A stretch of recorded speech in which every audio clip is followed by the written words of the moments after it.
going to start with a word of prayer. Let's believe and pray. Loving Heavenly Father, we come to you asking for your blessing and help as we prepare for today's event. Give us the desire to find ways to excel in our work. Help us to work together and encourage each other to excellence. We ask all this in the name of the Lord Jesus Christ. Amen. Amen. Thank you, Reggie. Thank you so much. And thank you, Jessica, for kicking us off. Is Jean here, our counterpart from Rwanda? Is Jean here? How are you? Fantastic. It's very exciting that we are here finally after all the background work. It's wonderful to be here. Welcome, everybody. My name is Nana Wanjau. I chair the Commonwealth Business Women Network Kenya. I am also the Chief Operations Officer for Cbwn, Commonwealth Business Women Network International Global. So I welcome you here in this joint venture between Commonwealth Business Network Rwanda and the Rwanda Chamber of Women Entrepreneurs and our sisters in Lesotho. It's gonna be an awesome day. I will not take too much in terms of addressing because the core of today is really in the business pitching. I will highlight in the opening remarks an upcoming event, and I will leave my counterpart from Rwanda to touch on the event of today in her opening remarks.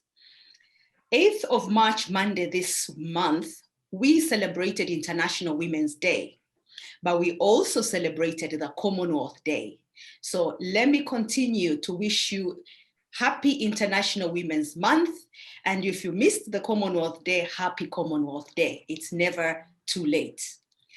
I will touch on the most important event in our calendar as Commonwealth Business Women Network.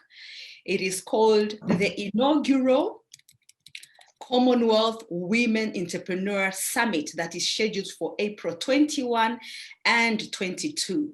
It's a 2-day online conference for policy makers, entrepreneurs, government agencies, entrepreneurship support organizations, funders, and education institutions. It aims to frame and feed into key all right, somebody is interrupting my opening remarks. Apologies about that, it happens. Where was I? The event is being convened by the Commonwealth Business Women Network, which is us directly recognized by the 54 Commonwealth governments with key partners. These are the UK government through the Innovate UK Women in Innovation Network, Africa's largest network of women entrepreneurs called AWEP, which is Africa Women's Entrepreneurship Program, and the world's largest entrepreneurship community, GEN, which is Global Entrepreneurship Network. So don't miss that upcoming event scheduled for April 21, 22. You can go to our website, www.cbwnkenya.org. There you will find much more plus registration details. Having said that, Commonwealth Business Women Network, we are focused on women's leadership and women's economic empowerment. We drive this through what we call our 3 T's of talent, training, and trade. So today's forum that is linking business women through across 3 countries is really to position our women to be able to trade internationally, truly in alignment with our mission. I will stop there, as I said, because I want today to really be about the business women that are here to pitch their businesses. We will talk a little bit about the rules a little bit sooner after my colleague, Jean from Rwanda, makes her opening remarks. Welcome, Jean.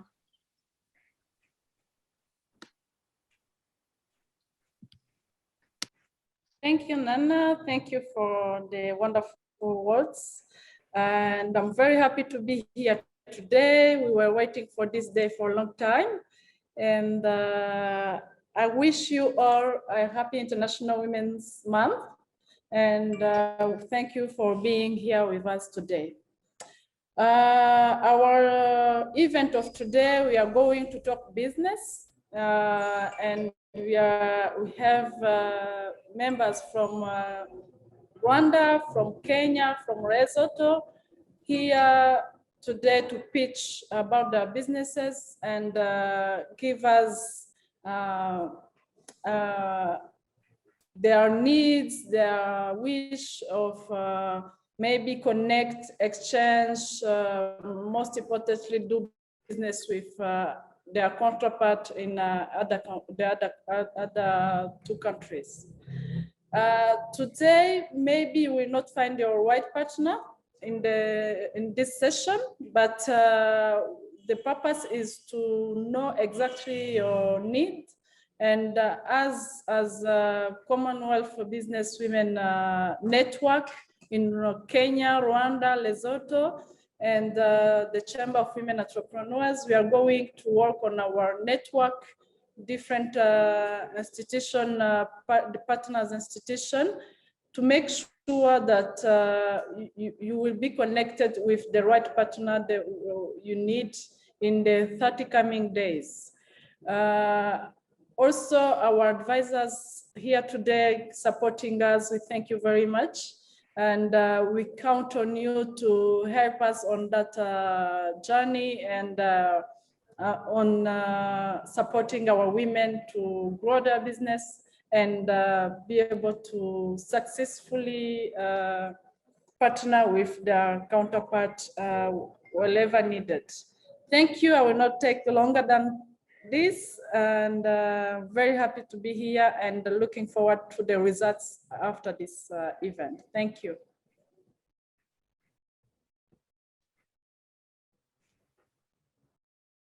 Sorry, I was on mute. Thank you, Jean. That's my counterpart from Rwanda.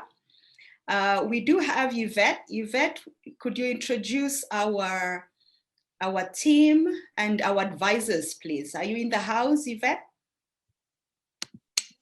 Good morning. Yes, I'm in the house. I had a few technical glitches, but hopefully they'll be sorted. I hope you can hear me.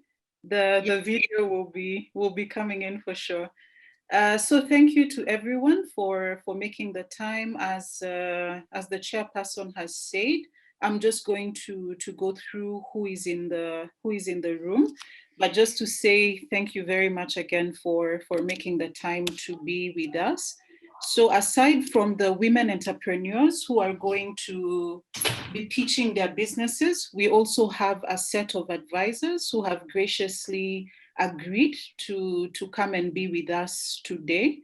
We have Miss Olive Gashara, who is an image and brand consultant and the founder and CEO of Couture Africa. Thank you, Miss Olive, for being with us. We have Susie Wakobi, who is the founder of Susie Beauty, and she's a beautypreneur. First time I'm hearing that one, and a consultant. And we also have Linda Koskei, who's a product and marketing development manager at the Kenya Export Promotion and Branding Agency. Those are the people who are joining us from the Kenya side. From the Rwanda side, we have Dr. Jacob Mahina, who is a Rwandan national residing in Kigali. He has a PhD in finance and is currently a mentor and volunteer trainer at Africa Germany Entrepreneurship Academy, Rwanda and Ghana chapter, and is also a volunteer trainer of Volkswagen Foundation of the Social Hybrid Entrepreneurship. Thank you, Dr. Jacob, for joining us. We have Charity Kagenza, who is a seasoned finance professional and is currently a senior manager in charge of corporate credit appraisal at the Bank of Kigali. She's also worked previously with Ernst & Young as a senior auditor in the financial services, oil and gas, and hospitality sector, among others. Thank you, Charity, for joining us. We also have Eva Zinjiriza, who joined us at very short notice. Thank you, Eva, for joining us. And Eva is currently a director at Karisimbi Business Partners and provides expert operational and financial oversight to a number of businesses. Prior to joining Karisimbi, she served as a senior operations leader for General Electric Aviation Services business. And we are happy to have her with us. And Eva and Karisimbi, they run the export development program with Dalberg Advisors as well, which targets women entrepreneurs in horticulture and the textile industry. So they'll provide more details on that. And Eva is also joined by her colleague, Catherine Jane, who is an entrepreneur as well and a manager at Karisimbi Business Partners and running the export development program as well. And you also have myself. And then we have different members of the team. We also have Mr. Leonard Mungarurire. I think he deserves an applause from all of us. True definition of he for she. He'll be with us intermittently, but he's an associate partner with Dalberg Advisors and also co-working on the entrepreneurship development program, and is just passionate about entrepreneurship. Then we have the members of the team who've been doing work behind the scenes. We have Jessica, who does a lot of the IT. We also have Elsie and Reggie Sylvia from Kenya. And we also have Olga from Rwanda, who's been working very hard to bring everyone together. So those are the advisors and the team. And we look forward to also meeting all the entrepreneurs in the different breakout rooms. Thank you, Nana. Back to you. Oh, fantastic. Thank you so much. I'm quite excited because I really want to get into our breakout session, because that's where the rubber meets the road, so to speak. Jessica, you can put up our first polling question. As I go over the rules, they are very simple. Every presenter is entitled to 5 minutes. We have a timekeeper. We have 2 breakout session A and breakout session B. We shall be posting shortly the sectors that are in breakout session A and the sectors that are in breakout session B for the audience. However, for the presenters, you have already been allocated your breakout session. So presenters, you will go directly to the breakout session. You have already been allocated. For the audience, you will see the sectors in the different breakout sessions and you go there accordingly. As simple as that. We have timekeepers. 1 minute to time, you will hear a bell ring. The bell is to inform you that you have 1 minute to your time being up. After that, we will have 1 or 2 comments from our advisors and we swiftly move on to the next presenter. As my colleague Jean said, the bulk of the work will not happen here today. It will happen from this session starting Monday next week. That is when we shall regroup as a back office to ensure that your requests are met. We are the connectors between your need and those people who can fulfill your need. I can see a hands up from Matsele. Matsele, can you quickly come in and make your comment? As Jessica, we are waiting for you.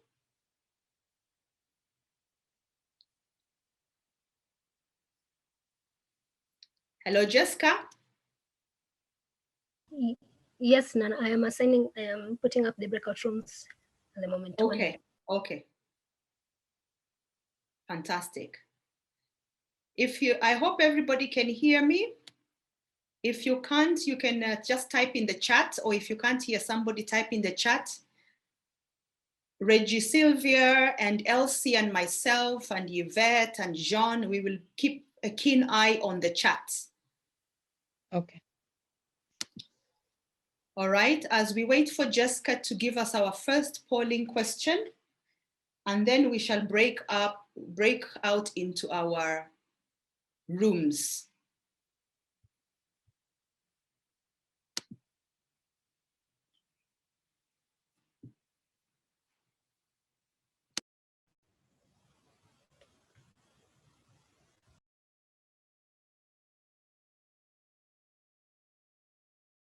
has everybody seen the question? Because it's not on my screen. I just want to make sure everybody has seen it. Okay, I'm not seeing it, but it's okay. As long as you're getting the questions, the answers, that's fine. How many percentage have answered? For the first one, I had 73%. The second one is in progress. Fantastic.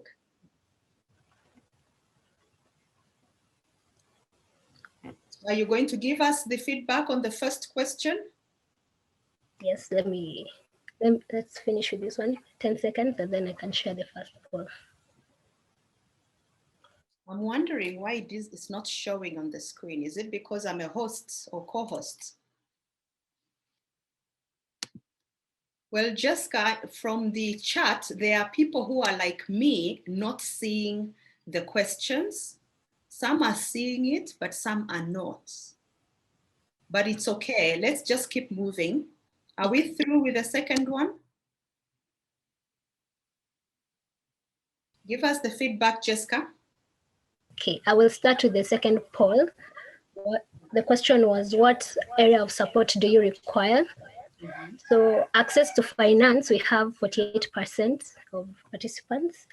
Mm-hmm. Access to global markets, 33% of the participants require that. And access to capacity building or training, we have 18%. Okay. Yes. Thank you. That was the second one. Yes. Okay. And the first one? All right.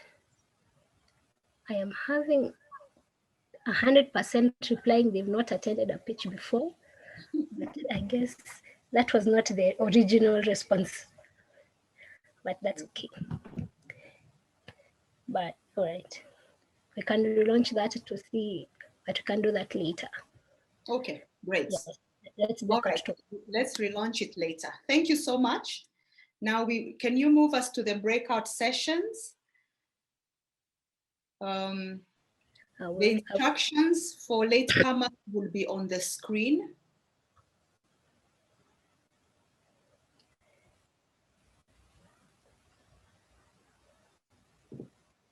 All right, thank you. Oh, we've lost it. So these are the breakout 2 sessions, A and B. Please, if you are an audience, a guest, see which sectors you would like to attend and go to the respective breakout session. As I had said, for all the presenters, you already know your allocated breakout session. So let's go directly there.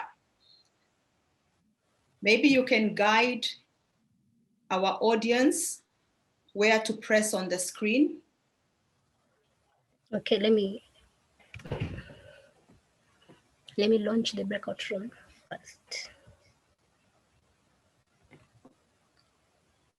Yes. So from your screen, you can click on the icon at the top left that has a breakout room. And then from there, you can choose which breakout room you want to, either A or B.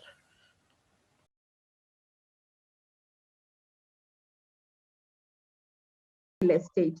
Bear in mind, as women, our major challenge is financing and access to finance. It doesn't matter whether you want to buy a 10 million worth of USD something, or you want to buy something for $10. As a woman, you'll always be challenged when it comes to issues of accessing finance. As a property agency, we will work with you when your property is ready. We will manage for you for the first 2 years. And beyond that, we will work with you in repairs and everything else.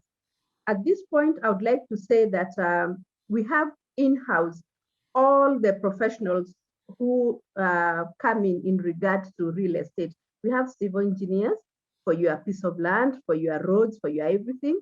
We have architects to draw for you. We have project managers to manage for you, I being one of them. And to finish it all, we have a facility manager to run along with you when your property is ready. Now, ladies and gentlemen, I'd like to open the floor if anybody would like to ask me a question, but our head office is based in Nairobi, Kenya, in Westlands. Thank you. What is your need, Esther? You haven't told us your need. I've talked as a woman, my need, my challenge is access finance. Oh, thank you. Access to finance. And I said, as a lady, whether you need $10 or you need $10 million, you'll be treated on the same line. And that is something I'm coming to this group to look for help, and help with a capital H, because we as women have suffered in this block. Thank you. Reggie, how are we doing with time? Time well spent. Thank you. We bring in our advisors. Dr. Jacob, any word, any comment? Susie, any comment for Esther?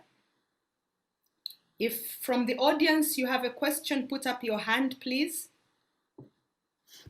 Thank you for the presentation. The presentation was good, even though she didn't finish the 5 minutes, so maybe she reserved some minutes to us. It's good. She has a really good project, and this is a project that even we need in the whole East Africa. I would wish if she could think about maybe extending the network. Yes, she raised the issue of access to finance, which is a common issue to all entrepreneurs. And I'm sure there are some organizations and willing to assist when it comes to issue of solving the issue of access to finance. But Esther, you don't have maybe a plan to extend your business maybe to Rwanda, Uganda, Tanzania, and other places, because when it comes now to accommodations, it's a serious issue in Africa. As I'm talking from the Liberia. If it comes to real estate here, I would say it's a virgin land. So, and when it comes to the investment, all the time they invite Africans more than other internationals, maybe from Europe, Asia, and other parts of the world. So, as you say, you raise the issue of access to finance, but I would wish if you could also raise the issue of extending your network as well as maybe partners, because partners also, if they come in, I'm sure that they will come in with the aspect of solving the issue of finance. Thank you. So, yeah, that's a brief. On my side, I would request you to extend on the side of networking and partnership. Fantastic. Thank you for that. And I had 2 countries. Was it Rwanda or Liberia? I'm from Rwanda, but I'm working also in Liberia. Thank you. Our focus is on Rwanda because currently we are in Kenya and Southern Sudan. Okay, thank you. Esther, can I ask you, have you, what is the, do you have any investors already, or would this be the first time that you're looking for? And inside of access to finance, is it an investment that you're looking for? Is it loans that you're looking for? Do you know? As I had said earlier, I've been in this business for the last 25 years. And when it comes to access to finance is a problem. But we have partners already. But as the CEO of the company, you still see the banks look at you twice, or the investors look at you twice. But having said that, we have the lands and we have the expertise. Our major problem is that little notch of accessing finance from banks. Because at the end of the day, the investor is coming in, you have to be back.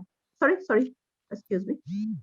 Banks would be your main interest, not like individual investors or investment groups? I would love to be introduced to individual investors and investment group. Okay. Okay. Yes. Good. That was my question. Thank you. Thank you, Karibu Esther. sana. Thank you, Esther. Next on the floor is Dr. Mary Mugambi under the sector health. Dr. Mary Mugambi, the floor is yours. Good morning. Good morning. I thank you for the invitation, Nana. I will just start sharing my screen. Let me see if it will come. And I am not sure how to do this. Uh-oh, how does it look like? How do you open? Is it when you share, there's a button there that says share. Can you? Okay, I need to get into my laptop. Is that you, Gordon? I'm seeing somebody has shared. Okay, no, that's not me. Okay, maybe, is that me? No. Someone is moving. Who is Gordon or Pere? Because Gordon has shared the screen. Do we have Gordon here? Do we have a Gordon? Sorry for that. Sorry for that. Sorry for that. Please unshare. You can cancel. You can cancel because Mary is still doing her presentation. Can you close the screen from your end, please? All right. Closed. It's not closed. It's not closed yet. What is happening? I practiced so much for this. Closed now? No, maybe closed? maybe the Is it administrator can help. No, it's not, and I'm trying to. Administrator can do that. I'm trying to do that. Administrator can help me do that. Yes, administrator can help us. Oh boy. Administrator can help us do that. I am trying and I can't seem to be able to. Okay, let me see. Okay, is it done? Is it done? No. Not.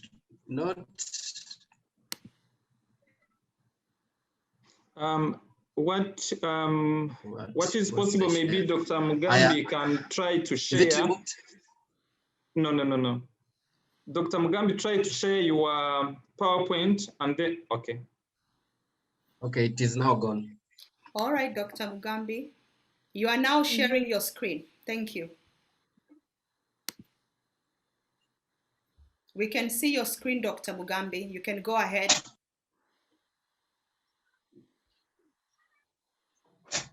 Dr. Mugambi, are you on mute? Can you hear me now? Now yeah, you're back. Okay, now I can't see where to go. It's really amazing. Dr. Mugambi, you can now continue. I'm looking for my screen. It has disappeared. This is on our side. It is on our side. We can actually see your screen very well. Okay. Your screen is on our side. Continue. Just talk. As you scroll downwards. Talk as you scroll downwards. Yeah, continue. Okay, my name is Dr. Mary Mugambi. Yes. Please tell me if you can hear me, Nana, because I can't see any. I hear you, and I will tell you the screen. I will be telling you the screen, and you just talk, okay? Because I know you know your presentation, all right? Okay. So you are on your first screen. I see your bald head. Now speak. Okay, this is my journey. I am Dr. Mary Mugambi. And I'd like to introduce to you Anumi. Anumi is offering hope for women after they've gone through breast mastectomy. And it begins with my journey. I am a 3-time breast cancer survivor. I have gone through a mastectomy, which is removal of the breast. And my journey became really interesting when I started trying to look feminine again, to look like a lady. So I would stuff socks on my flat chest and headscarves and t-shirts inside my bra. But in Kenya, I could not find any quality breast forms or prosthesis to buy. And that sparked my creativity to find a solution. So I embarked on a 1-year research and product development, and a new me was born. A new me is really an initiative, innovative initiative. We handcraft silicone breast forms, or the correct word is prosthesis. The silicone that we use is the same one used for making children's dolls, the ones that your children play with. So it is extremely safe. And we mold it to fit inside a women's brassiere cup. And we use the standard brassiere cup. So a woman will tell us she's a size 12 or a double D or a double A. And from there, we'll make a breast form or prosthesis for her.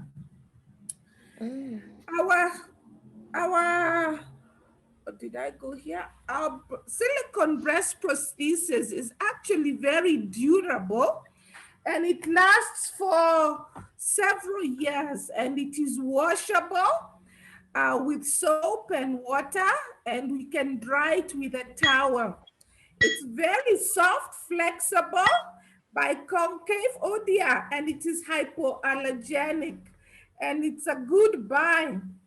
I can hear the bell coming in. So how can you help me as a sponsor, please? We ask you to remember that this silicone is sourced from outside of Kenya, but you can buy a set of a breast prosthesis, and then NUMI will donate it to underprivileged women who have lost 1 or 2 breasts. We have sets for 2 to 5 or 10 breasts, prosthetics per set. And you can help by funding. Please help us by giving small grants or donations.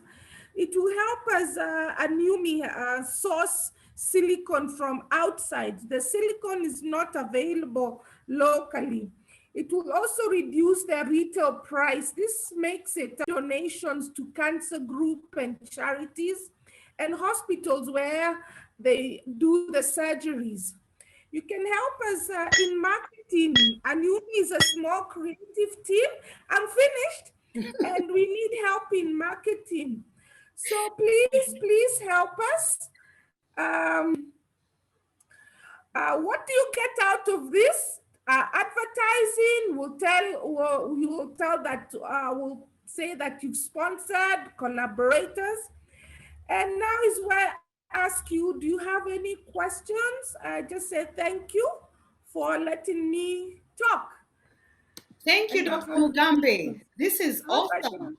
Let's get a comment from our observers, advisors. If you have any comment in the group, please put up your hand. You can stop sharing your screen, Dr. Mugambe. Okay, hi. how do Oops, do I that? didn't raise my hand. Yes, Anne. Anne? Okay, thank you very much, Nana. Thank you, Dr. Mugambe. I'm not an advisor, I'm a participant. But I just want to say kudos to Dr. Mugambe. We in Konza Technopolis Development Authority really advocate for innovations that can help in health, in social sciences, in engineering, amongst others. And the thing that's listening to your innovation and your invention really speaks to us, and it would be good to have a discussion in terms of what other support you need to be facilitated to be able to take this very, very good product to the next level, especially from an innovation perspective, from a raw material perspective, and also from a markets perspective. So thank you very much. Anne, I want you to repeat what you just reintroduce yourself so that she gets exactly where you're coming from. Which organization? Okay. Yeah. So thank you very much, Nana and Dr. Mugambi and all the participants. My name is Anne Wafula. I work for Konza Technopolis Development Authority, which is a government agency implementing Konza Technopolis, also known as Konza City. So we are a smart city. We're the go-to place for innovations, and our vision is to create a sustainable environment that contributes to Kenya's knowledge-based economy. Now, just listening to Dr. Mugambi from a survivor experience, from her experience, and from the product she has come up with, she's definitely one of the businesses that would like to host or to facilitate in Konza. So it would be good to have a discussion offline and see how we can progress this discussion. So thank you very much, Dr. Mugambi. Thank you very much, Nana, and everybody. Fantastic. That's what we are looking for. Mary, your first shot has gotten you an interest already. Isn't that just a blessing? We have a hand from Susie. Susie, please. Yes. Hi, Mary. Hi. Hi, Susie. How are you? Very, very nice. You didn't ever tell me about this. I'm so impressed. Thank you. Now, quick one. Have you done the legalities inside of the business? Like, okay, registering and then trademarking. Have you done any trademarking? I'll be very honest, Susie. It is a very brand new initiative.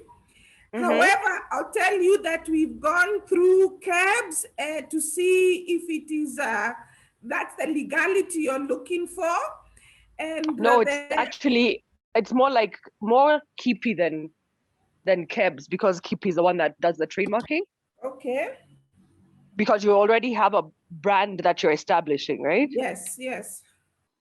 So you need to protect that. Okay.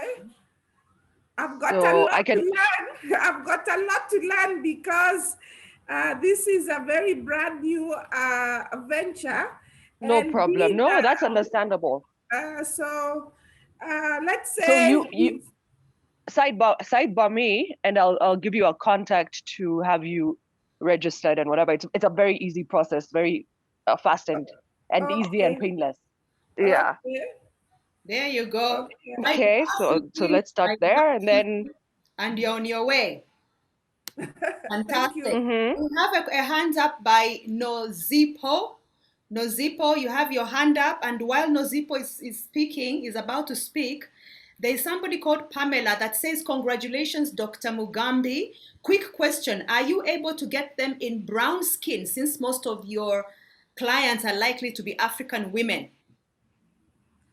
I didn't get, am I able to do what? Brown skin, our color. Are you able to get them in our color?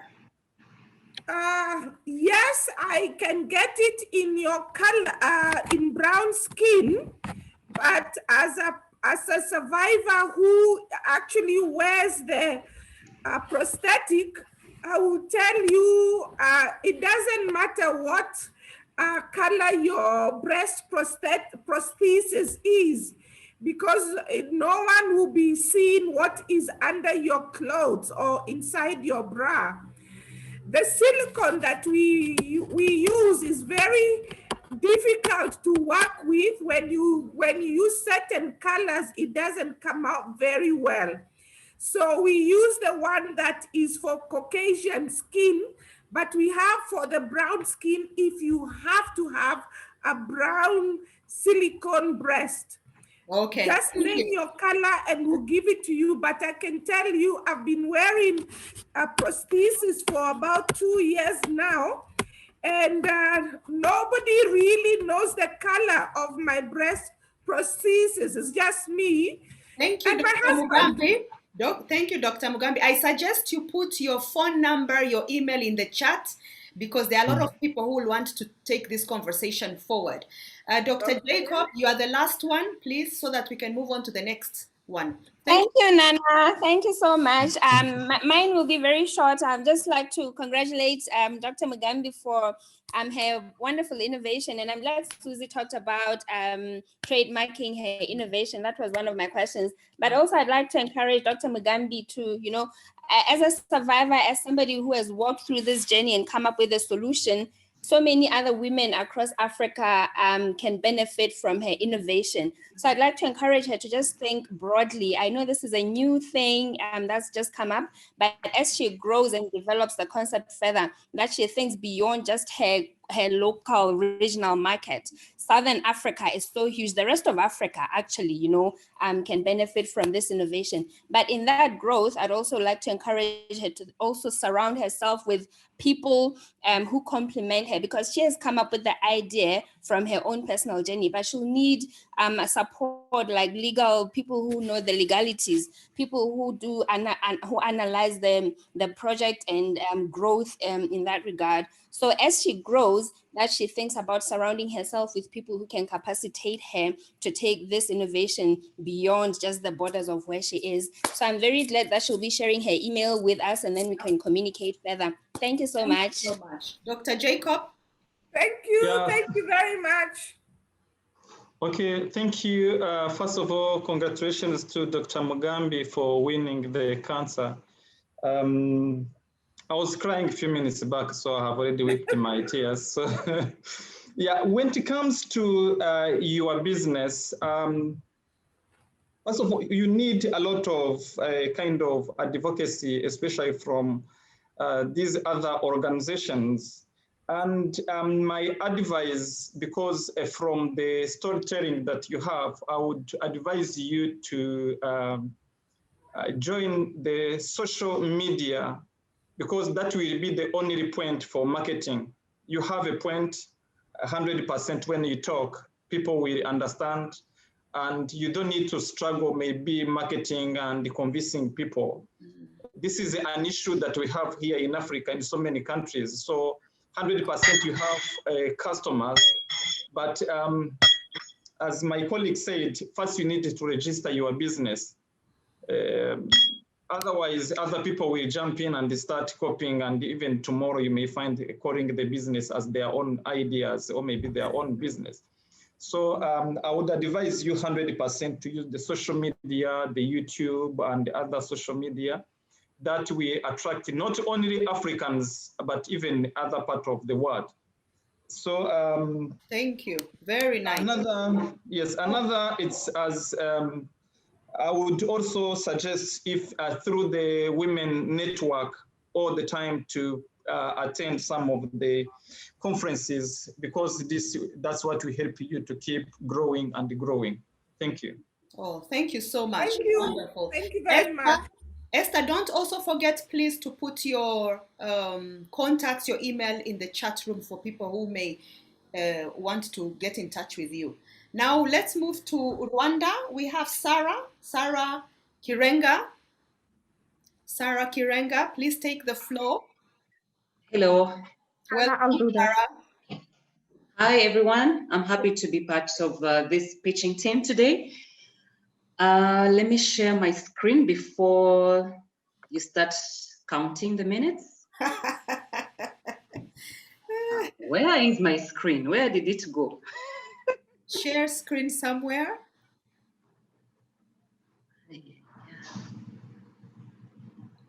And who should be ready next? We'll go to Lesotho. After Sarah, we will have Matsele from Lesotho. So Matsele, get ready. Matsele Khan from Lesotho. Just a minute. I'm opening my screen.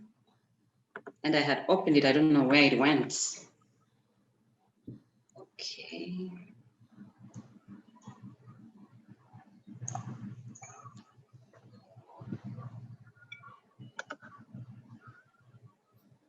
I think someone should remove their screen. There is no screen being shared at the moment. You can just go ahead. Okay. Because I'm clicking share. I don't know why it's not coming. Could we try with Matsele as and see Matsele, are you? Maybe we can try with you and see if we can have some luck.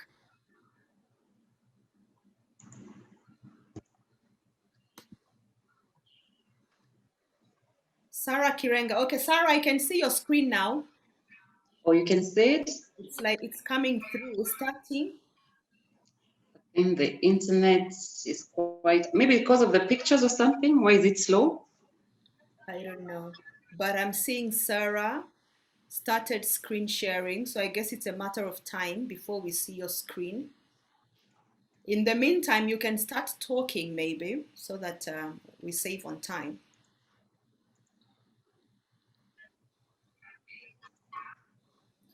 Okay, it's just 1 minute. Now you can see it. My internet is bad, yet it was good. Don't worry about it. These things happen. Are you seeing anything? Sarah, if you're not able to share your screen, I think I have your PowerPoint presentation. Can I share it? Yes. Okay, though there are little amendments, but it's okay. You can share that. Okay. Okay. So I can start. Apologies for that. I think the signals have been affected. So is the timer, I can now start? You can please start. Right. Yeah, a very good morning to everyone. My name is Sarah Kirenga. I'm the manager and owner of Landmark Suites, which is located at one of our high-end places in Kigali, known as Kagugu, which is just about like 20 minutes drive from our Kigali International Airport. Where did our story begin? We began our story in 2014, where my husband and I decided to venture into real estate, as there was high need to provide facility or accommodation that was small. By then, you'd only find a very big mansion as an expatriate coming to Rwanda, which would not make sense to many travelers. So we came up with the concept of putting up a very cozy apartment, which was 1 bedroom, as you can see from the pictures. And then along the way, there was quite a lot of requirements from the customers. There were those that demanded airport pickup and drop, since we now captured the consultants and they all wanted some airport pickup and drop. There were those that needed restaurant services, the gym, and we all that put it together, and our guests were very happy. That is from 2014 until around 2017, when the demands were so huge.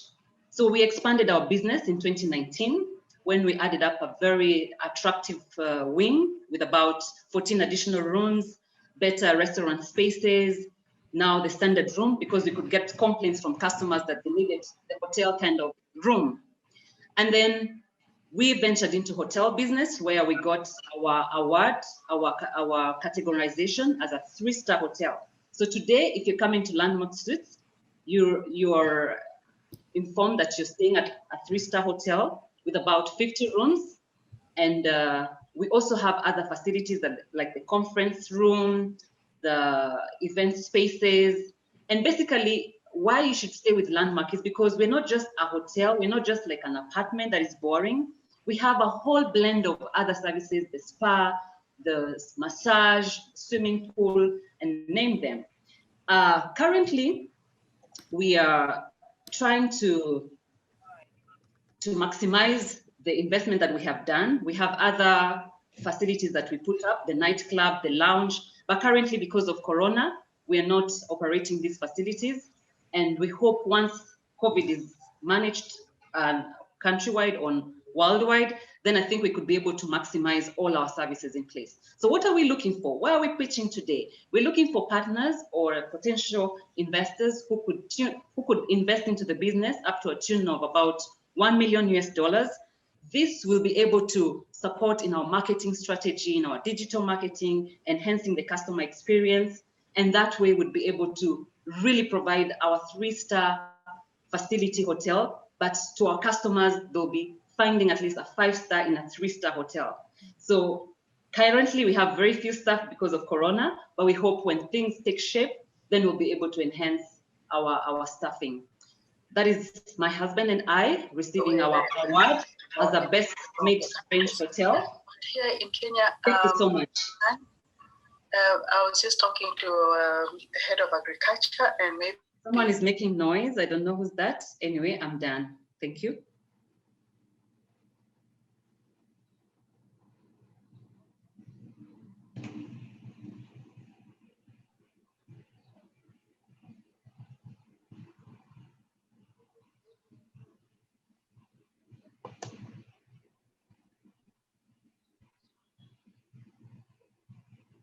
I am done. Thank you. Susie, can you come in? Oh, hi. Me? Yes, Susie. Go on, Susie. Oh, I wasn't saying anything. Dr. Jacob, you asked me to come in? I have a question for Sarah. Yes. With the COVID-19, what has been the impact so far on, you know, your hotel, your residence? Are you foreseeing better times ahead now that you're looking for $1 million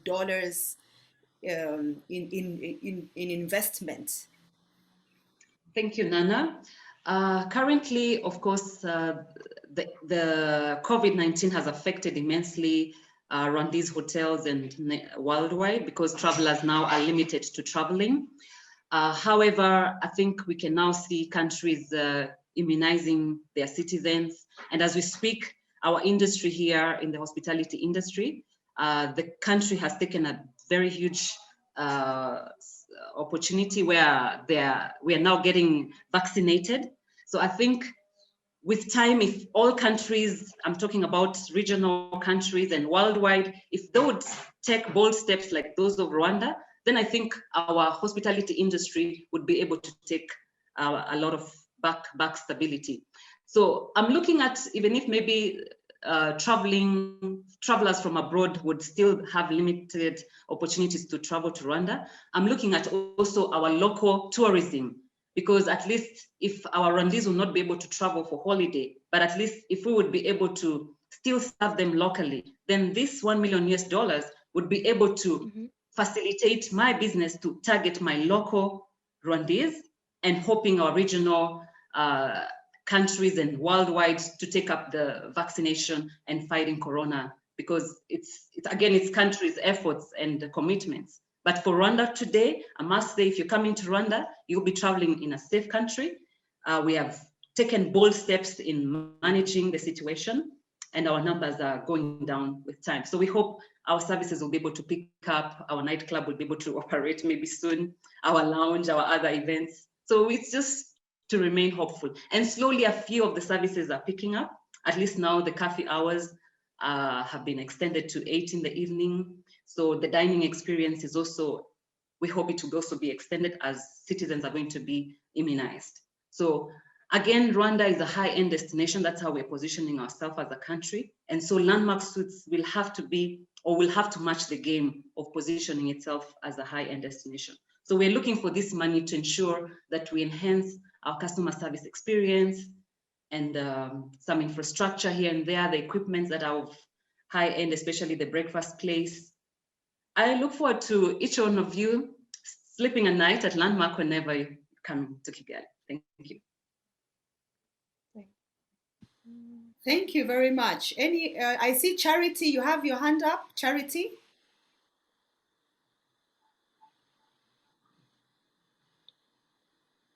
Can you speak, Charity? Yes, can you hear me? Yes. Hello? Yes, thank you. Thank you, Sarah, for your presentation. Thank you, Nana. My comment is on local tourism or domestic tourism. You touched on it a bit. I think domestic tourism in Rwanda is heavily underexploited. And so my advice would be if you could maybe seek partnerships or some sort of synergies with the lodges that are out of Kigali, or come up with packages to be able to entice Rwandese to visit to visit different places across the country. You could work with some of the hotels and the lodges that are outside of Kigali and come up with a package whereby you could also receive a bit of the revenues that they would get from this. So I think you need to also think of other service products that you can offer that don't necessarily involve having people coming to stay at the hotel. Sure. Yeah, that's a very good feedback.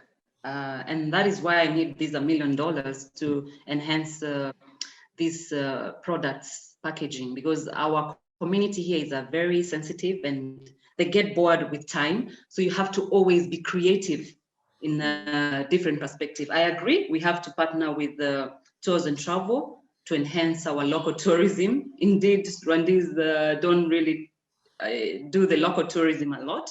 So I think with the support of RDB, ourselves as partners in the industry, yes, we need to really come out with great packages to target our local community. Thank you.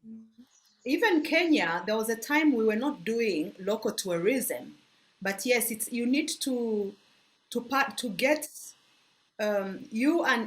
you as the operators and the policy makers need to sit on a round table and make local tourism a priority.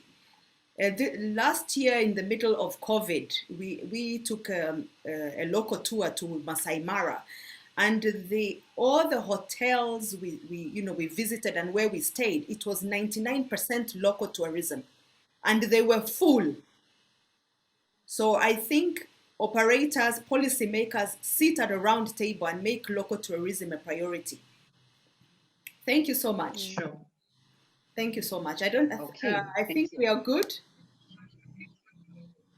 Can we now have... I have a quick question. Sorry, one quick one. Yes. Sarah, hi. Have you ever looked for investment? Okay, very good. That's a good question. Yes, of course, we would not have put up such an expensive facility without borrowing in the bank. We have borrowed and we have managed our loan very well. Right now, at least we have reduced our loan to a tune of about up to 70%. So we are left with about 30%. But again, now that 30% with the COVID issues, it's what is causing a little bit of hiccups. And you know, the industry, you always have to improve. Maybe the linen, you have to change the amenities. You always have to put in money in the industry, in the hotel. So this is why I feel I'm gonna say that's all businesses. It's true. It's true. You have to keep putting back in. So you always have to still inject in money. But hotel business is quite expensive because customer demands are huge. And now for a town hotel like Landmark, which is in town, you really have to be very innovative. The menus have to be appetizing. There has to be a lot of creativity around. Like my business. Go on. For my business model, it was a place you could do parties and then sleep and then wake up in the morning ready for breakfast. But now because of Corona, I can do house party. I mean, I can do the parties here. So basically I have to be rigid, have my guests dine, but what else is to do in town here in Kigali? So it's not like an upcountry hotel where you can visit the gorillas, see the monkeys here and there. So a town hotel is something else. What are you enticing your customers? So this is where I need additional money. As much as I've reduced my loan in the bank, I can still borrow. They can still give me because my assets are worth $1 billion. But the cost of I was going to ask, more importantly, if I do have, let's say I know somebody who has that $1 million, are you investment ready entirely? Yes. Like you have a good pitch deck, all your numbers put together, past, present, future, projections, everything. Yes, it's very ready. It's a beautiful business. We have put in all our money, all our life here. Okay. And I just feel emotional. Okay. No, I understand completely. I run a family business with my husband for the longest time. Okay, good to know. Good to know that. Wonderful. Yeah. So But we'll deal with that. That's a very important question. The numbers, to have the past, the present, the projections, the future. Just keep working those numbers. I think what's important is just to be ready so that when the opportunity strikes, you're ready to just jump. Ready. Yeah. That's where you need to be right now. I have very good financials, how I record them. Perfect. Good. Okay. Details. Please post your details in the group, and we'll take that forward. Thank you so much, and congratulations on your investments. When the next time I'm in Rwanda, I'm definitely passing there. Let's go to Lesotho. Marcella is being represented by is it Nzipo? Nzipo, yes. Nzipo, please take the floor. Nozipo. Please take the floor.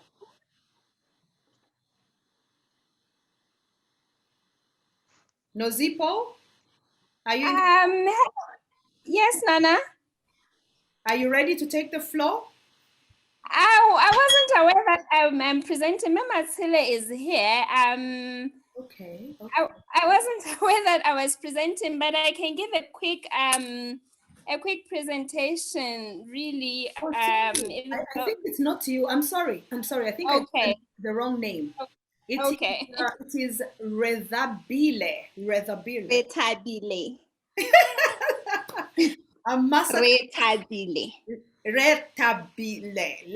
Yes. All right. Yes. Welcome. Yes. Welcome. Thank you very much. Let me see if I'm gonna win in sharing my screen. Yes, please. Let me see quickly.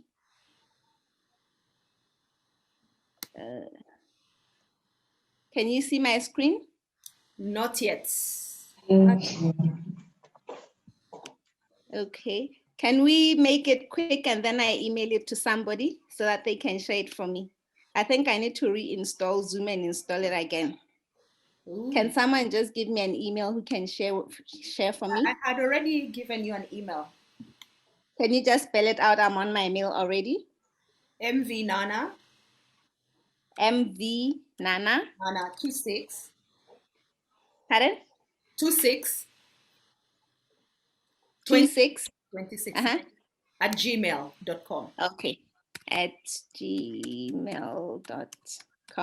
So it's mvnana26 at gmail.com. Yes. Okay. I just sent it. So let's see if you can share for me. All righty. In the meantime, let's have to be ready. Do we have Immaculate? Immaculate, please get ready. Have you received the mail? I've received. It's from RV Shali. I've received your mail. Okay. Okay. Let's see if we can have it shared. Great. Okay. I think we were being too ambitious with our timings. No, mine is going to be very short. No, not you, just us. Okay. All right, can you see your screen? Yes, I can. All right, go ahead. Okay, you can move it for me. You can go to the first one. This is just the logo. Okay, thank you very much for this opportunity. I was on standby. I'm an opportunity taker. My name is Rethabile Shali from Lesotho. By profession, I'm in marketing. I've been in marketing for over 20 years. And I'm also a director of a business forum where we try and promote small businesses in Lesotho. So I'm very curious. I've always wondered why I have to trade in my old battery when I buy a new one. And if I refuse to trade in the old one, I'm given a higher price. So I decided to research why they take my old battery. Guess what? Your old battery you're leaving at the shop is the new battery you are buying. All they do is they recondition it. So what I do is I bring your old battery back to life through a process called reconditioning. It's the same as when you overhaul your battery engine. I take your old battery, I put it on the reconditioning machine for 12 to 24 hours, and voila, it works like a brand new battery. I even give a warranty that's equivalent to a new battery. We can move to the next slide.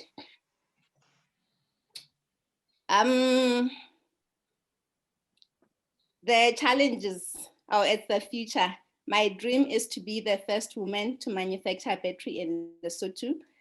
Since we've been allowed to buy cars from China, Lesotho is booming. Everyone has a vehicle and we don't have local batteries. So my dream is to have a manufacturing firm where I can be able to manufacture batteries so that people can get them from me. We have a lot of Chinese and Indians that are selling batteries. So I want to be the sole supplier in Lesotho and highlight being a woman. We can move to the next slide. The challenges I'm facing right now in the market is people don't really know the difference between reconditioning and recharging a battery. So when I give them my price, I recondition a battery for 450. When I give them a price, they say, no, but we do it for 15 rands. The difference is when you recharge your battery, you bust it just to give it power to move your car. But when you recondition it, you're bringing it back to life. The reason a car battery doesn't work is it accumulates a lot of sulfate within the acid. So the machines I use dissolve the sulfate over 12 to 24 hours to make the battery work as brand new. I also have a challenge that I'm not advertising much because unfortunately advertising is expensive. I'm only using social media at the moment and I struggle to get secondhand batteries where I can recondition and then sell them. And I'm working from home because office space is very expensive. For the first 3 months when I started in 2018, I had a space, but then it was too expensive. We can move to the next slide. What I'm looking for. The first thing I need is to attend a battery seminar so that I get more knowledge on this field. I've been Googling, there are always seminars or trainings mainly in China or India or America, where there are seminars on how to operate and manufacture batteries. So that is my dream. I also need money for operating costs for at least 6 months so I can have office space and be central. And then I also need funds to purchase old batteries and also new batteries because when I cannot recondition a battery for a customer, I give them to the competitor where they go and buy a battery. So I need to have that option so that they can get the battery from me. Thank you very much. Perfect timing. Excellent. Thank you. Dr. Jacob, Susie. Wow, the first woman owning a battery factory. That's my dream.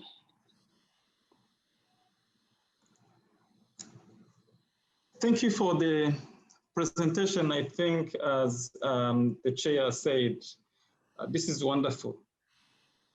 So when it comes to the business that we are doing, I can see that we are focusing more on the Lesotho, and I would wish to hear from you because the majority of presenters, they said more about the access to finance or maybe getting some partners to come and inject some money in their business. What about you? I am looking for a partner who would be able to help me grow. Like I said in the beginning, I'm part of a business network where we try and help people to grow their businesses. And I know that having partners is very beneficial in a business. So I'm looking for an equity investor. So that I can be able to achieve all that I want to achieve. Not necessarily a local person, but I'm looking for an equity investor. Okay. Yes. Okay, what about now? There's something that I was expecting more people to say about extending their networks, but it's like you are trying to dodge, and when you extend your networks, it's very important because it helps you to have a wide market. Mm-hmm. With today's technology nowadays, we mostly trade online, and especially with the business, the kind of the business you do, it's also important also to think about the neighbors, especially the neighboring countries, even why not here in East Africa? Because we are buying batteries from Asia. And you can imagine now if we get maybe from your side, it's not far from the other part of Africa. So think about also extending your market. That's correct. One of the things I want to do is to be able to franchise once I'm manufacturing, so that I can be able to partner with other people in African countries to start the batteries in their particular area. So that is what I want to do. I want to get to a point where I can be able to franchise the business into African countries. Because I know we are getting batteries from Asia, so I want it to be in Africa. I dream to operate to an extent that I'll be able to franchise to other countries. Thank you. Thank you. Thank you very much. Charity, I see you have your hand up. Yes, thank you very much. Very impressive. I wanted to ask, have you thought about do you have a lot of motorcycles in Lesotho as well? Not too much. Okay. Not too much, because I think people have gotten to a point where they are scared. I also wanted to be a biker, but with the so many cars and the small roads we're having, I think people are not optioning for that. We do have, but not too much. It's a lot of cars. Okay. Yes. I was going to suggest looking into motorcycles, having motorcycles that run on batteries as opposed to fuel, because that's also a new concept that's coming up. In Rwanda, we have a lot of motorcycles here, and the fuel obviously is a big cost for the motorcycle riders. Many people use that as a form of transport as opposed to using public transport. Okay. But obviously the cost of fuel is high. So there's a company that's coming up with concept where they exchange, they give you a different battery that uses electricity as opposed to fuel, and so that reduces the cost significantly of the ride, and obviously gives the motor rider a bit more in terms of profit. So I was just thinking of that. Thank you. Okay, please share the company name in the chat so that I can research about it. I'm someone who likes researching. I'm curious and bringing up things that are not done in my country. So thank you very much for that. You're welcome. But Charity, it's not only motorbikes. You remember that now we are moving from using fuel and diesel. We are moving to the electronic cars. Correct. So, and if not even that, remember that even the villages, people, they use batteries instead of electricity. Yes. So when it comes to the solar, they need the batteries. So it's not limited only to the motorbikes. Thank you, Dr. Jacob. Correct. Thank you. I wanted to also, two things. I wanted to explore what Dr. Jacob touched on in terms of the rural areas being also able to benefit. But I'm also curious, what is about the angle of the environment? Are they, when you dispose them, are they detrimental to the environment? I mean, have you maybe share something? I'm just curious. About how safe it is to the environment? Yes. Okay. Unfortunately, they are not 100% safe to the environment, but currently in Lesotho, we are only using batteries for the cars. We don't have any other technology, so that is what is being used. Yes. In 2018, I went to India, and I was impressed that they are using gas, and they were not really using batteries because they said they were powering their vehicles with gas in terms of pollution, but we are not at that stage. Those are one of the things I would want to do when I go into the manufacturing. There are other ways of not doing lead batteries because they're not friendly to the environment. But it's gonna be a long way. Okay, great. Thank you. Thank you very much. Susie? Thank you. Yes, Nana, I think you're talking about how they get disposed of, right? Yes. Exactly. So, okay. Now, quickly, Retabili. Retabili. Okay. It's Rita for short. Many people call me Rita, so I'm good with that. Okay. Yeah. Thank you for making my life easier. So, Rita, I'm sorry, I might have missed this if you did say it, but do you know what sort of what like number you are looking at? if you were to start a manufacturing plant? On what I wanted, I hadn't put that first, because before I even start, I need to go for those seminars I'm mentioning in either America, China, or India. Then from there, I'll have an idea. What I need right now is to have cheaper batteries than the Chinese and the Indians, so that if I'm unable to recondition a person's battery, then I can automatically offer them a new battery at a very low price. Okay. So would you say you're still in sort of the research development stage, maybe? Yes. As you, okay. I would really Good to like know. to go for full training before I jump into something. I believe in being knowledgeable in something before I do it. So my first need is to go for a seminar on batteries. Okay. And are you a sole proprietor in the business? Yes, I am. Okay.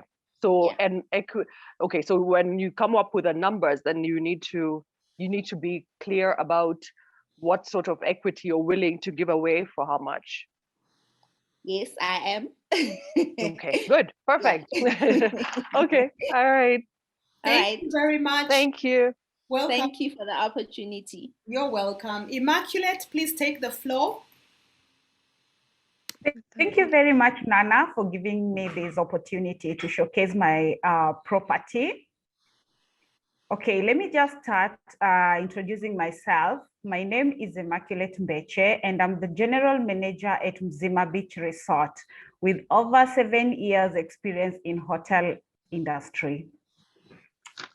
Okay, I'll just give you a brief about Mzima Beach. Mzima Beach is a luxurious boutique hotel in Diani, and we are located on the exclusive beachfront in the southern part of Diani.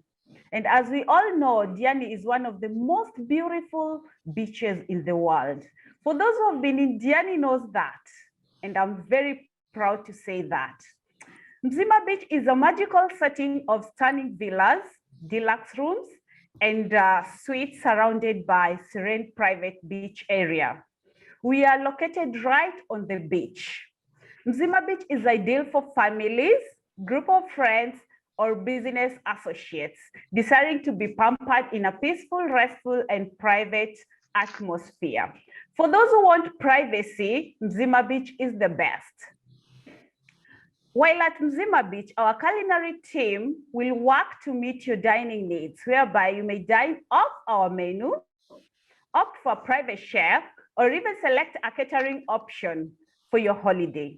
You determine how and what, when, and how you want your dining to be done.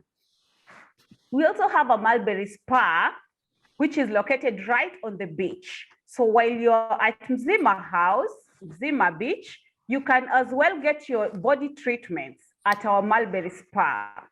Mzima Beach offers ground for different kinds of event activities, like weddings, ceremonies, engagement parties, and also corporate events.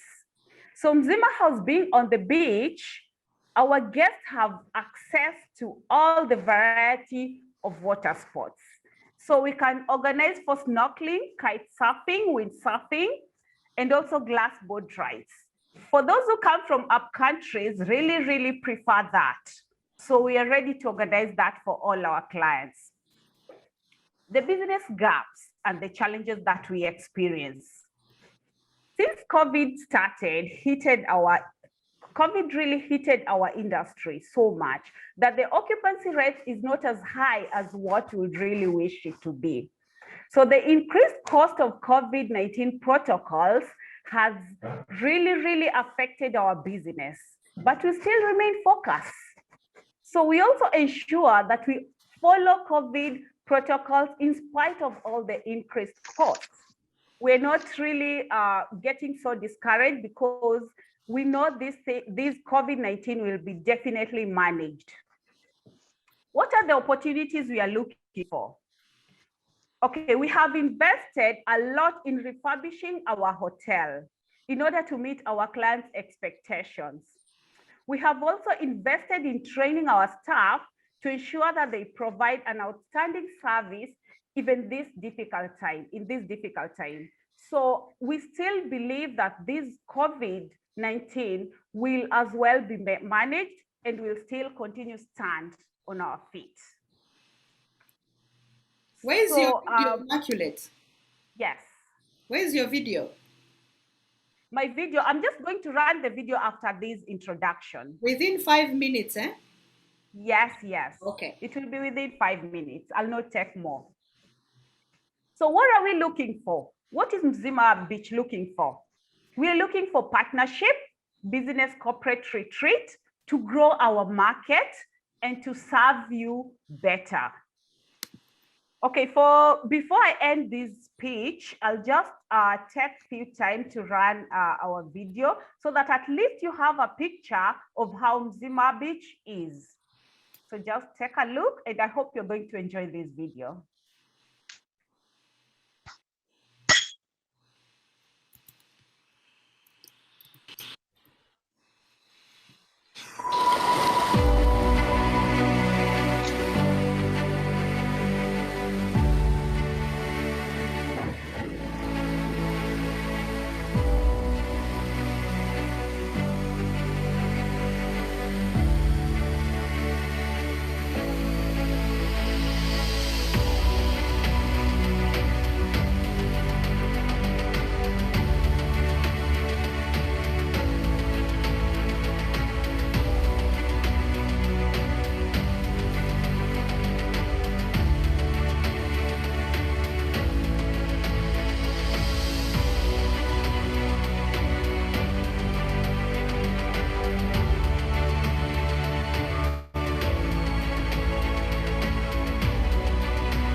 Thank you, Immaculate.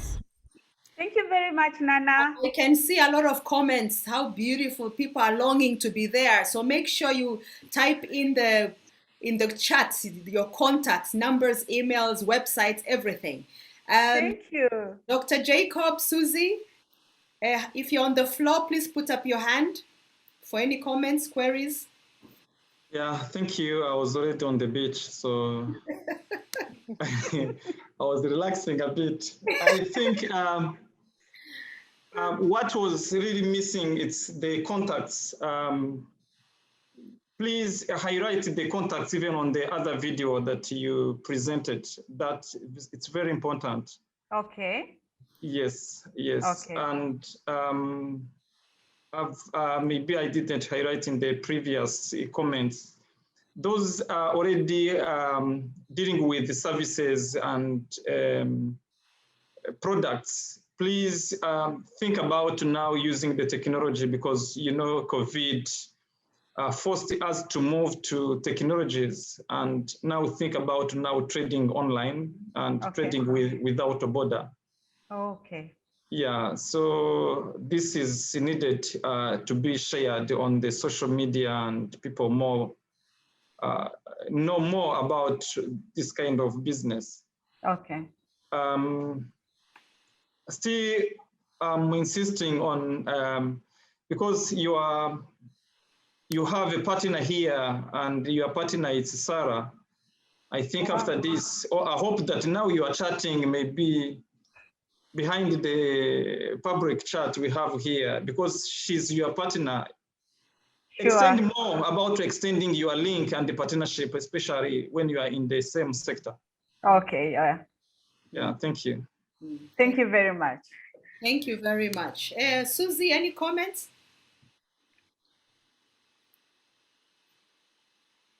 Hi. Hi. That is beautiful. I just wrote on the chat that I shed a small tear also. I mean, yeah, because all I want to do is be there. Thank you so much. You're looking forward. Yeah, it's lovely.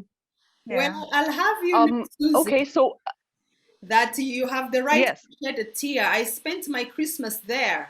Get that? Sure. What? Now you made me even more jealous. Oh wow. No, it looks so beautiful. So beautiful. Thank you. Okay, so wait, okay, your exact needs are just give me 3 words. Okay, my needs, I'm looking for new markets, and I'm also looking for partnership. So new market, like you want to expand? Exactly, I want to expand. Like But hotel industry but has you know, been yes. You know, Diani, and then like you're in the south, that's like towards Galu, like Galu side? Yes, we are located at Galu. So, you know, that's the best beach on the planet. Sure, I know. So if you were to expand, you have to compete with that. Like, where would that be? Do you know? Okay, what I know, the hotel is located in Diani, but we have so many hotels within Diani. And yes. like right now, every hotel is struggling. All the hotels are struggling. But hospitality was one of the top 3 industries to struggle the most during this madness. Yeah, exactly. So we just need to put our feet down and say, okay, now how are we going to come up among any other hotels? So that's why I'm here, and I need to get new market and also to get partnership. Okay. Yes. Okay, good. I just needed to just have that solidified. Okay, great job. Thank you. Thank you. Sorry for asking this. Immaculate, are you based in Mombasa or Lesotho? No, I'm based in Kenya. It's a workable distance. It's okay. It's a workable distance. Thank you. Okay, thank you very much, John. Thank you. Thank you very much. Thank you very much. You better go there, because I've been there, and I tell you, those photos don't even do it justice. It is one of the most beautiful locations ever. So let's move on quickly. We will take on, there's Gasana or Anna Wafula. Are you in the house? Anna Wafula? Yes, Nana, I'm here. All righty, take the floor. And then Gasana Mutesi, Please get ready. You might be our last presenter. Okay, so I'm trying to share my screen. All right.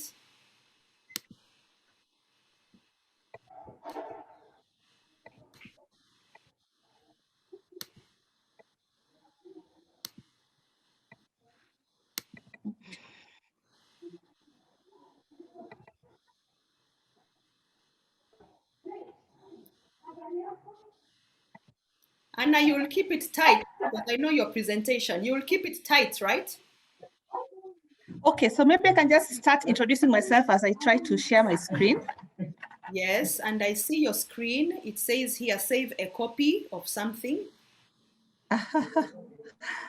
Okay. Chair, if I'm not wrong, here there is someone called Tuishime Clementine. I think she was supposed to present, or maybe she's in the wrong place. Tuishime Clementine. When I was announcing, she wasn't in the house. Is she in the house now? Clementine, are you in the house? Because when we started, you were not in the house. Yes, I can see her. She's here. But Tuishime Clementine. She's not responding.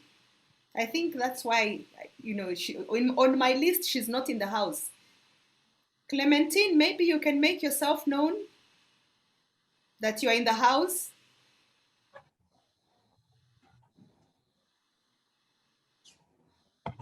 Hi, let me please say something. I'm also Faith. I went offline for a short time due to network connection. I would love to present too. Okay. Okay. All right, continue. So thank you very much. Hope you can see my screen now. Yes. My name is Anne Wafula. I work for Konza Technopolis Development Authority in business development and innovation. This is an authority that has been mandated by the government of Kenya to develop the first smart and sustainable city for the region. Now, just a little bit about Kenya. We are the third largest economy in sub-Saharan Africa. We are number 6 in terms of ranking ease of doing business. We host some of the world's largest organizations like the United Nations office at Nairobi. We are well connected via road, rail, and air, and we have a very robust financial system.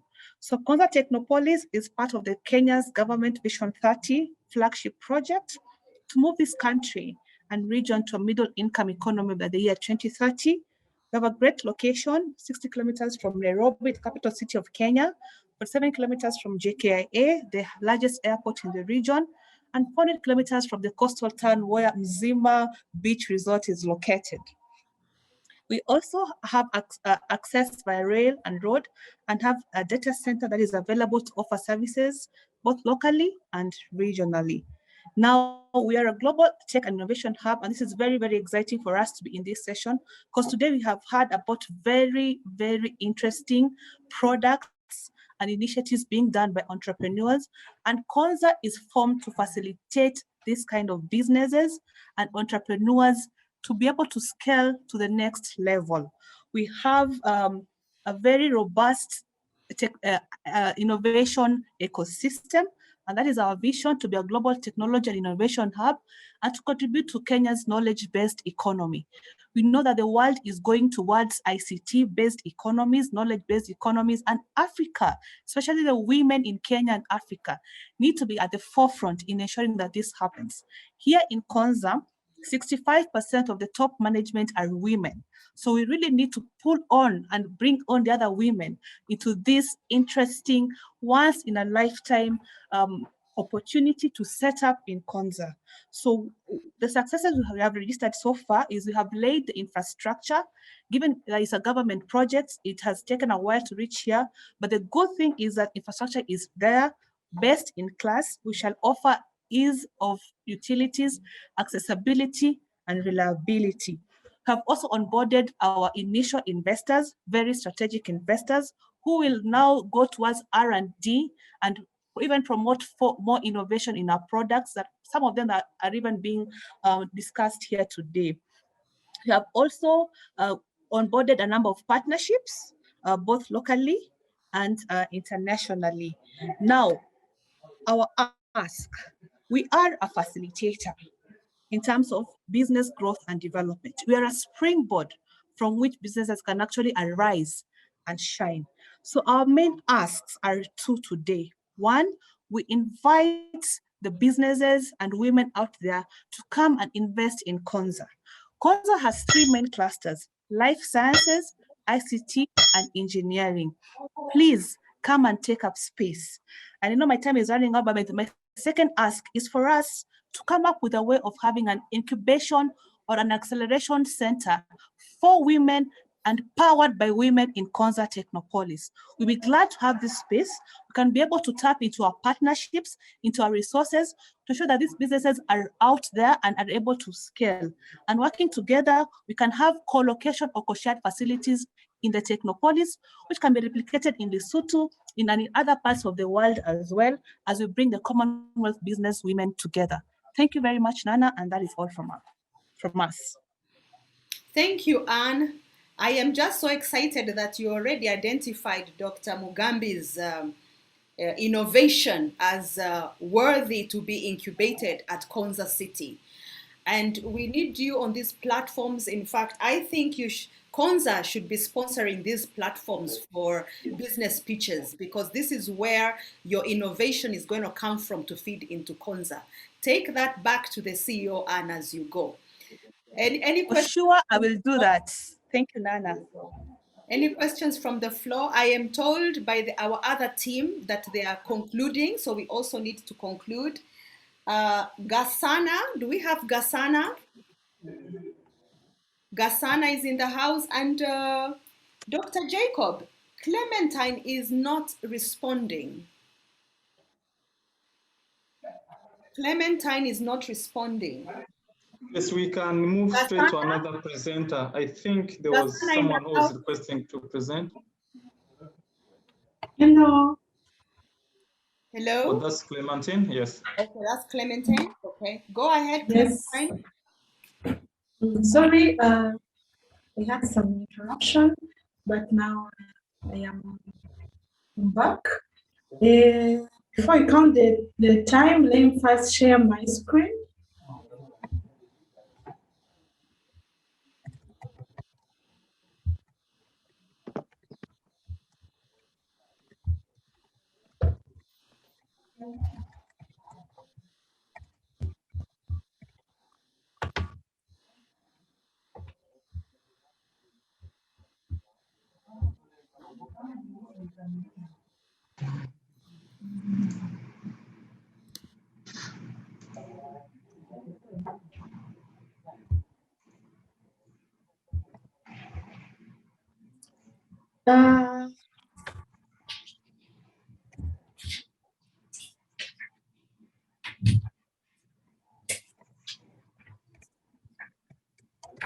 Go ahead, please. Oh, I can start now? Yes. Hello, everyone.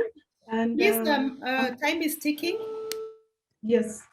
Hello, everyone. I'm called Clementine Tushim, and I'm the owner of Amara Travel Tours. I'm the direct manager. And Amara Travel Tours, it is a travel agency based in Kigali, Rwanda.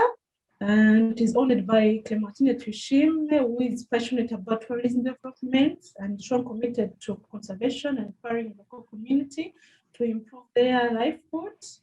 So Amara was established to promote purposely educational tourism and create opportunity through employment and capacity building.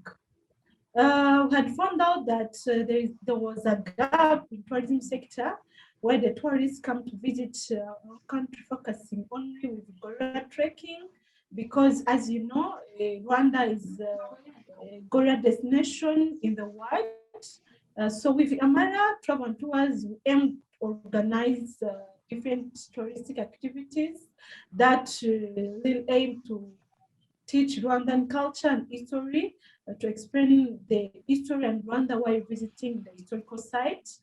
And our mission and vision,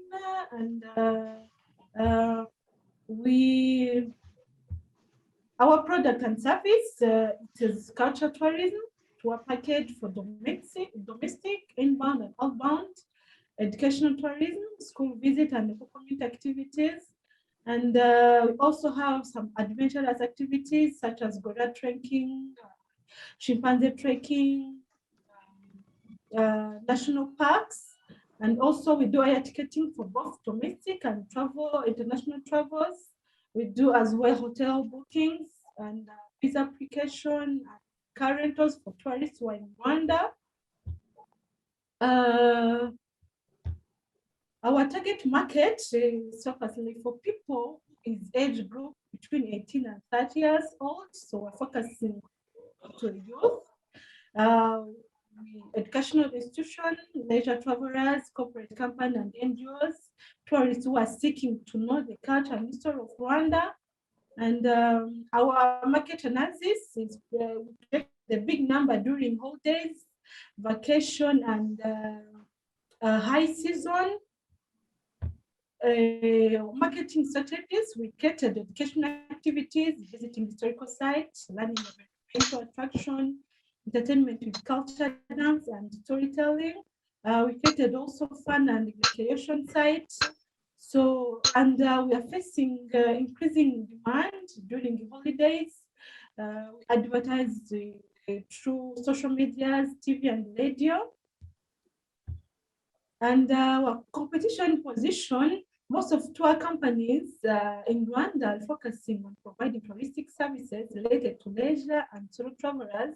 So for us, we have realized that there is a gap in tourists who want excitement, discoveries, historical and cultural knowledge.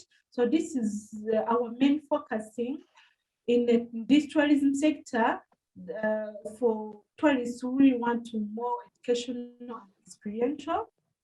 And our creativity and innovation in this sector, so work with educational institutions, created partnership with schools, universities to provide capacity building for students as well as youth. Further, we have created environmental clubs in each institution for environmental and wildlife conservation. We created handcraft show space in hotels, which has created jobs for local communities, and we fighting with elevated poverty. We created a program for tourism and hospitality, professional trainings, which empowers the youth with knowledge and chances of job opportunity in tourism industry. So the reason why we're looking at partners it's because Amara is passionate about tourism. Clementine, I'm sorry, we have to stop there because of time. Can we open the floor maybe for questions? You may be able to answer the rest in terms of Q&A. Dr. Jacob? So let me end for our needs for access to finance, partnerships, access to global market and tourism exhibition seminar and funds of grants where it is possible. So question and comments allowed. Thank you very much for your time and attention. Thank you, thank you. Finance, partnerships, again, it sounds like tourism. You need to sit around the table, the operators and the policymakers, so that we start touring our own countries. You know, we need to come to Rwanda, Rwanda needs to go to Lesotho, Lesotho needs to go to Kenya. So we need to promote our own intra-African tourist industry. Dr. Jacob? Susie, please come in. Okay, thank you. I was almost asking exactly what she needs, but when it comes to the needs, when it comes to the partners, already the people who are in the hospitality sector here, I think should 100% make sure that she gets the contacts from them. Maybe before other presenters, there is someone who asked, I don't know if you saw the question, the Golden K. Opere was asking a question. Please remember to answer his question. Thank you. Dr. Jacob, the question was being asked to who? It was asked if he's allowed to present, because he was like, it's only ladies to present. So, Mr. It's in the previous chat. He's not on our presenters list. That's why I'm a bit. Oh, okay. Yes, he's not on our presenters list. Yes. Thank you. Susie, any comments? No, I was also going to ask what her needs are, but otherwise, yeah, no, the presentation was clear enough of what they do. Coming out for me is that the tourist industry, we need now to focus into Africa, and that yes. a whole lot of players to sit together. That has come out very obvious today. Thank you so much. Yeah, and domestic tourism is obviously very important. Domestic tourism, intra-African tourism. Exactly. To go, yeah. Okay, so please, those in the tourist industry, you need to keep networking across the continent and support each other's businesses. That's the only way we'll be able to do the intra-African. Thank you. Gasana, do we have Gasana in the house? Yes, I'm here. All right, Gasana, take it up quickly. I did.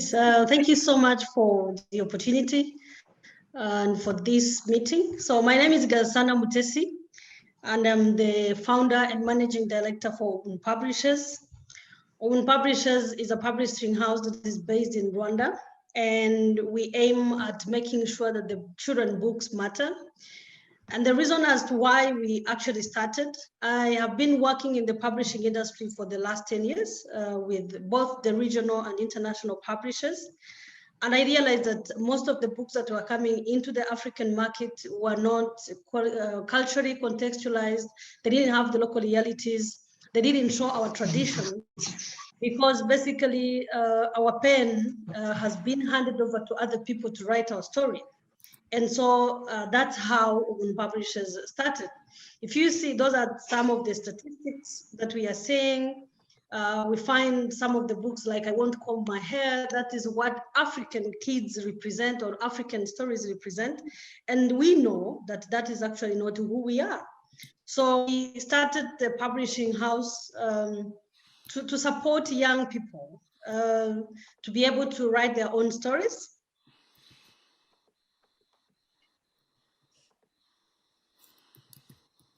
Oh dear, we may have lost her. Network issues. Network issues. But this is beautiful. I like the way, you know, I won't comb my hair. That sounds like me.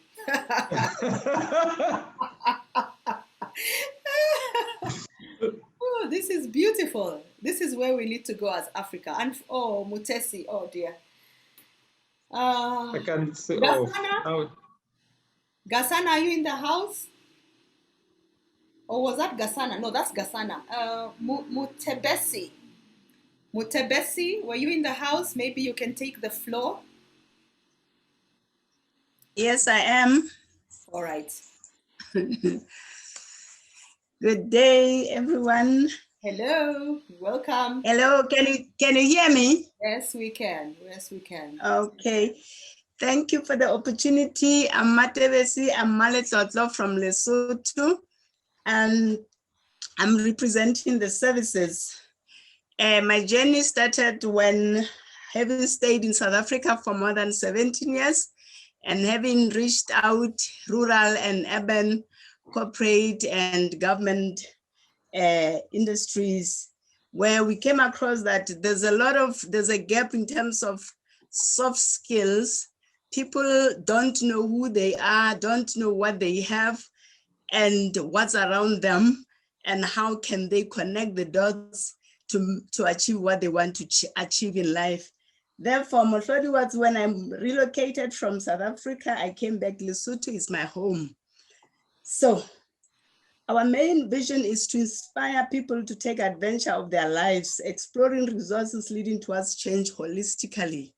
We know Africa has got resources. We know Africa has got a lot and energy, human capital. What we need is to more to unlock what we have. Therefore, why we exist is to assist people to appreciate their uniqueness, to identify their potential, to see how they can sustain success, because sometimes people have success but they cannot sustain it. So our main, the way we do things is through training, because unless we know who we are, we cannot know what's around us. And once we help people to identify those resources, then we coach them, we help them to start social enterprise development, entrepreneurship, depending on individuals, whether how they want to see their lives going. So it's more citizen or person-centered approach, so that we bottom-up approach instead of prescribing. So what we want to achieve is through training, we know we can reach more. In Lesotho, there are many resources like in any country. But when you look at women migrate from one place to another, ignoring what they have. There's more agricultural opportunities, there's more tourism opportunities, but people cannot identify those things around what is around them. So what we want is to see how we can partner and network with other people that can also bring skills to what we have done on the foundation that we have already laid, because we know we can do more. And with the COVID-19, we have realized that through identifying that the borders were closed, the question was, what can we do? So agriculture has been one of those things. Self-awareness has been one of those things. So there's more that has been happening in order to say, what can we change to take Lesotho to another level, from poverty to wealth creation? So what we are looking at is to say, we can do a lot with what we have. We have soil, we have herbs. And through partnerships, we can extend our borders to Kenya, to Nairobi, to everywhere else, to saying, Africa, let's rise, let's find who we are and what we can do instead of dependency syndrome. I thank you. Thank you so much. Well timed. Questions from the floor? Dr. Jacob, Susie, any hand from the floor? Please do not present. Whose screen is this? Please remove the screen. Please, who's this? Hello? Oh dear. Hello? Yes, Hello? Hello? I don't know. Whose screen, please? Can this screen be removed? I'm not sure who's put it up. Okay, yes. Thank you. I would maybe point this to all the presenters. As per now, we have 2 mentors, and as you are in the business all the time, you need to upgrade your knowledge and skills, especially in the area of business. So Nyenye said about this, and Konza also, I think she's also into the same area, but specialized maybe in, if I'm not wrong, in IT. So presenters, you have to know that here we have also the mentors, and Nyenye will be the one. When Nyenye was presenting, also she was presenting, I would say, my business. So Nyenye, you have a partner here. Dr. Jacob is ready to partner with you. Thank you. Yes. Yeah, thank you. Thank you very much. Susie?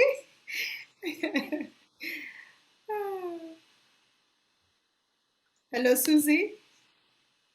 Okay, there we are. Hi. This is a very different one from all that we've heard about. So, and it's a good thing, and I appreciate that you're trying to uplift. This is like it's uplifting, and it's doing a deeper thing than just like I manufacture beauty products. Like this is like inside of the. So I appreciate it for that. So I'm just going to think on it. And wait, did you talk about your asks?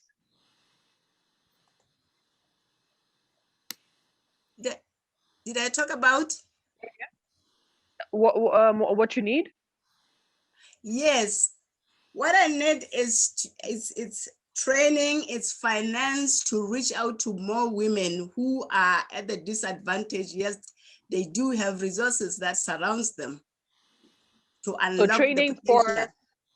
Training for the women. Yes. Yeah. Okay. While I Okay. do the soft skill, the mental, the more capacity building from networks that can help them to go to the next level. Got That's it. where partnerships are necessary. Okay. Those are kind of my notes. Okay, great. No, I don't have any more questions. Thank you. But good job. Thanks for thinking outside the box. This is definitely that. Thank you. Unfortunately, all the good things must come to an end. Our counterparts are waiting for us. We've done 2 hours already.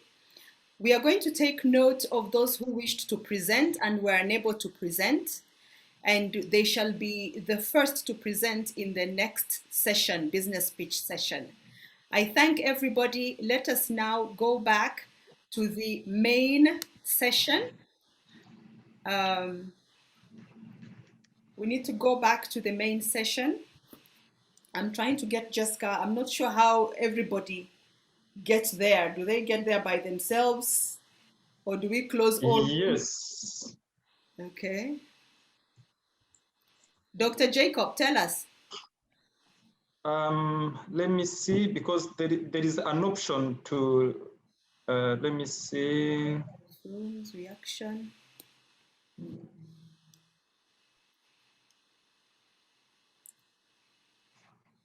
No, I think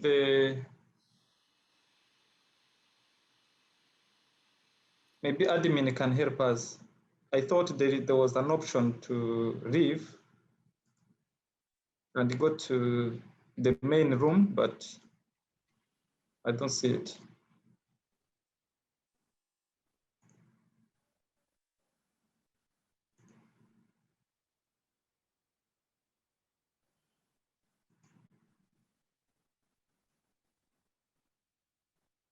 Okay, there's an option to leave room here. Leave room. So we can leave room. Just look at the session, leave room. Oh, yeah. Down in the corner. Yeah, leave room. Leave breakout room. Okay. Leave.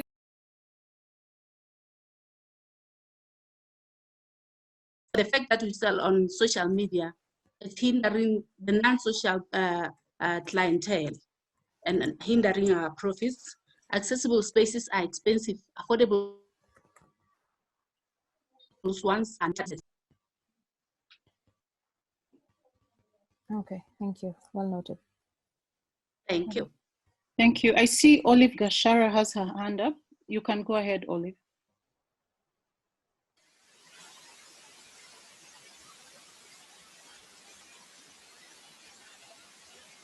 Olive, in case you're talking, we can't hear you.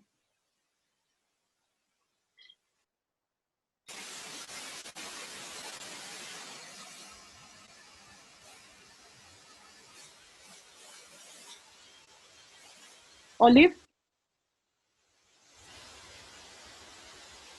Okay, maybe maybe Matabu, if you could mute yourself, and then maybe we could hear from Olive. Okay, I'm doing that. Thank you. Olive, can you hear us?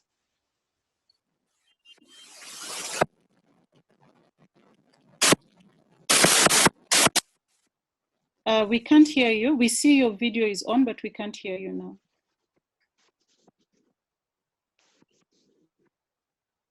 Maybe if you try without the video.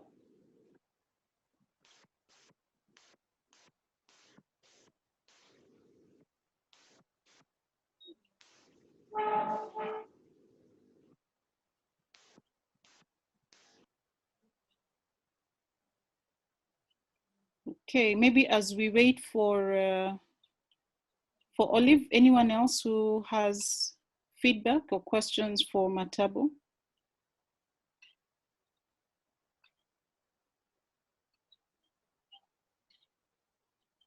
Okay. As the team thinks through them and as Olive logs back in, we'll come back to you, Matabu. If we could have Miss Joy Murekatete from Rwanda.